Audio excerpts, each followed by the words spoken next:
रात के 11:30 बज चुके थे। बुलबुल कैफे अभी भी खुला था। रोहन और सोहम अपनी एग्जाम की पढ़ाई करते करते काफी थक चुके थे।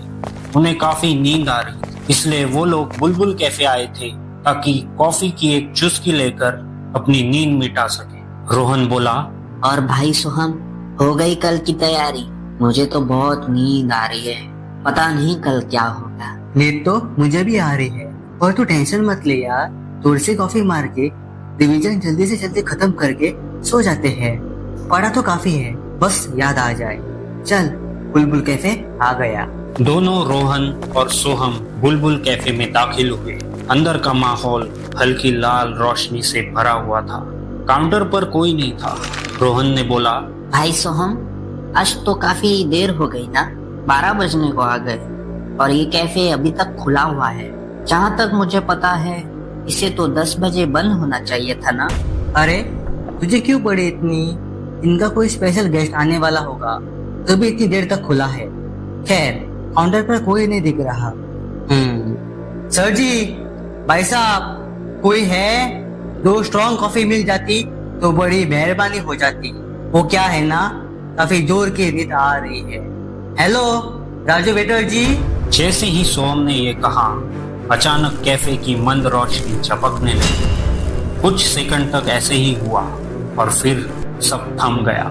रोहन कुछ कहने ही वाला था कि उसने देखा कि उनकी टेबल पर पहले से ही 2 गर्मा गर्म कॉफी रखी हुई थी, एक उसके लिए और एक उसके दोस्त सोहम के लिए।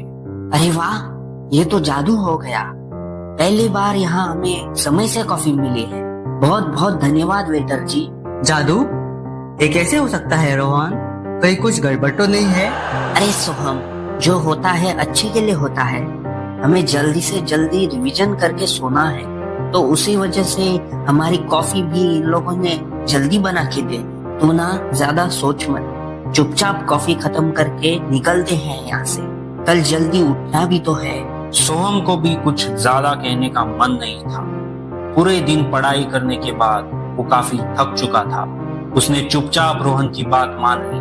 दोनों ने कॉफी खत्म की, पैसे काउंटर पर रखे और कैफे से बाहर निकलने लगे। जैसे ही दोनों बाहर जाने लगे, एक हल्की डरावनी आवाज आई। ये वेटर तेरे बाप का नौकर है क्या? ये आवाज सुनकर सोहम ठिठक गया और उसने रोहन से पूछा, क्या रोहन, कॉफी पी या शराब? ऐसी अजीब सी आवाज क्यों निकाल रहा है तू? क्या मैंने आवाज निकाली? पागल है क्या? मैं तो चुपचाप चल रहा था तेरे पीछे भाई। रोहन ने चौंक कर बोला। दोनों ने इस अजीबोगरीब घटना को नजरअंदाज किया और अपने हॉस्टल की ओर चल पड़े। 2 दिन बाद रात के 11 बजे रोहन और सोहम फिर से बुलबुल कैफे के पास से गुजर रहे थे। उन्हें फिर से कॉफी पीने की इच्छा हुई। रोहन ने कहा, अरे सोहम देख, आज भी ये कैफे अभी तक खुला हुआ है। चल एक एक कॉफी हो जाए। अरे यार, आज नहीं, आज थोड़ा मन नहीं हो रहा अंदर जाने का। राजू वेटर जी भी नहीं दिख रहे इन दिनों। अरे तेरे राजू वेटर जी छुट्टी पर गए हैं 8 दिन के लिए, आ जाएंगे। अब ज्यादा देर मत कर, चल कल के लिए रिवीजन भी तो करना है। रोहन ने सोहम को ऐसे तैसे मना लिया और वो लोग फिर से कैफे में दाखिल हो गए। दोनों अपनी फेवरेट सीट पर जाकर बैठ गए और हमेशा की तरह 2 कॉफी ऑर्डर की। इस बार उन्हें कॉफी तुरंत नहीं मिली। अचानक काउंटर की तरफ से एक कांच टूटने की आवाज आई। रोहन उठकर देखने गया और वहां जो उसने देखा उससे वह हैरान रह गया। यार सोहम, कॉफी तो यहाँ हमारा इंतजार कर रही है। रोहन ने काउंटर से कॉफी उठाई और टेबल पर ले आया। सोहम ने हैरानी से कहा, एक कॉफी है या कोई अमरूद जो जादू की तरह कहीं पर भी प्रकट हो जाता है? फिलहाल हमारे लिए ये कॉफी किसी अमृत से कम है क्या? इतने सारे एग्जाम और यादें जुड़ी हैं इससे।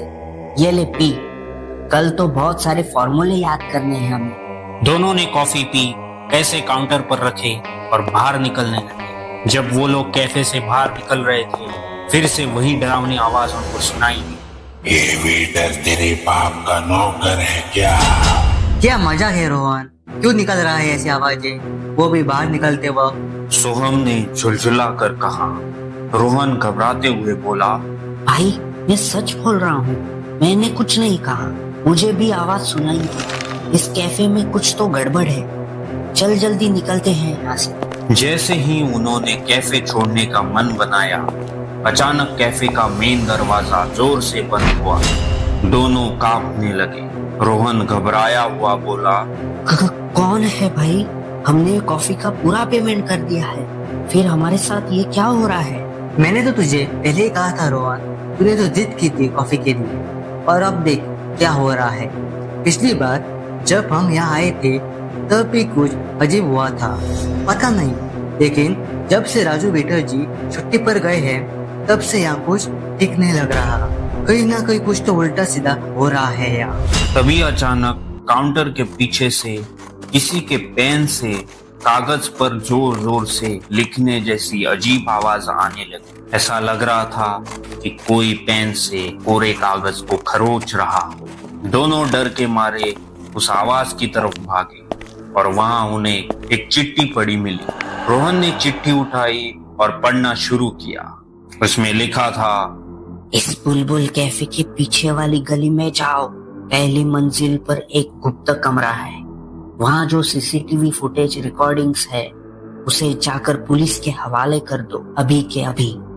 अगर तुमने ऐसा नहीं किया तो तुम्हारा इस कैफे में आना मुश्किल कर दूंगा और तुम्हारी जान को भी खतरा हो सकता है। सोहम का दिल जोरों से धड़कने लगा।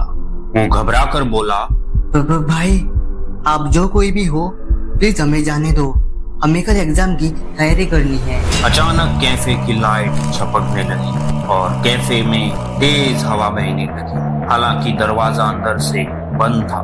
तभी एक भारी गूंजती हुई आवाज आई, डरो मत बच्चों, बस इस चिट्ठी में जो लिखा है वो काम कर दो और उसके बाद तुम आजाद। देखो तुम्हारे बाहर जाने का रास्ता भी खोल दिया मैंने। अब जाओ और मेरा काम पूरा करो और उसके बाद अपनी एग्जाम की तैयारी। रोहन और सोहम ने वैसा ही किया और पुलिस को सबूत सौंप दिए। 2 दिन बाद जब रोहन और सोहम का एग्जाम खत्म हुआ, वो दोनों अपने कमरे में बैठे थे। रोहन ने अखबार दिखाते हुए कहा, भाई सोहम देख, कोई मंगल चड्ढा है, पुलिस ने गिरफ्तार कर लिया है। ये नाम कहीं सुना सुना क्यों लग रहा है? और ये देख आगे क्या लिखा है, इसको तो इसी हफ्ते फांसी की सजा होगी। इस अखबार में इस न्यूज के बारे में कुछ देर सोचने के बाद सोहम ने कहा, ये तो बुलबुल कैफे का मालिक है ना, इसको फांसी हो रही है। चल रोहन एक एक कॉफी पीकर आते हैं। दिमाग खराब हो गया है क्या तेरा सोहम? या फिर एग्जाम के नशे में भुलक्कड़ बन गया? तो वो रात याद नहीं तुझे क्या हुआ था वहाँ? और वो खतरनाक आवाजें सब याद है मुझे। सोच यार, अगर वो खतरनाक आवाज हमारा कुछ बिगाड़ने वाली होती तो कब का बिगाड़ देती। लेकिन ऐसा कुछ नहीं हुआ, बल्कि उसने तो हमारी मदद मांगी और जो हमने पूरे दिल से कर दी। देख, मुझे बस इतना जानना है कि हमारे प्यारे राजू वेटर जी कहाँ गए। क्या पता वो अनजान खतरनाक आवाज को पता हो कि राजू वेटर जी कहाँ है और कब आएंगे। इसलिए चल मेरे साथ। देख, अगर तू नहीं आना चाहता तो रहने दे, मैं अकेला जाऊंगा। सोहम ने किसी तरह रोहन को मना लिया और आखिरकार वो लोग उसी रात करीब 11:30 बजे फिर से उस बुलबुल कैफे में पहुंचे। वहां का डरावना माहौल अब भी वैसा ही था। वो अंदर गए और सोहम ने जोर से चिल्लाते हुए बोला, हेलो भाई साहब, अनजान आवाज, देखो हम आ गए हैं। और तो और हमने जैसे आपने बोला था वो काम खत्म कर डाला। हमें बस आपसे एक ही सवाल पूछना है, क्या आप हमारे राजू वेटर जी के बारे में कुछ बता सकते हो? वो कहाँ है, कैसे है? ये बुलबुल कैफे उनके बिना एकदम बेकार लगने लगा। अचानक तेज हवा चलने लगी और लाल बत्तियां तेजी से झपकने लगी। कहीं से एक भारी आवाज आई, सोहम और रोहन, मेरे प्यारे कस्टमर, आज तक तुम जैसा इंसान मैंने अपनी पूरी जिंदगी में नहीं देखा। जैसे ही सोहम और रोहन ने ये सुना, वो पूरी तरह से चौंक गए और कुछ सेकंड तक ठीक से सांस भी नहीं ले पाए। सोहम ने गहरी सांस ली और बोला, राजू वेटर जी, आप तो इसका मतलब आपको हाँ सोहम बच्चे, तुमने सही समझा। उस राक्षस जैसे मंगल चड्ढा ने ही मेरा ये हाथ किया है। मैंने क्या कुछ नहीं किया इस कैफे के लिए। इतने सालों से यहाँ वेटर रहा, रोज के रोज खड़ूस लोगों के ताने सुने, और देखो बदले में मुझे क्या मिला। सोहम पूरी तरह से चुप था। वो बहुत भावुक हो चुका था और कुछ नहीं बोल पा रहा था। किसी तरह रोहन ने हिम्मत जुटाई और पूछा, पर राजू वेटर जी, उसने ऐसा किया क्यों?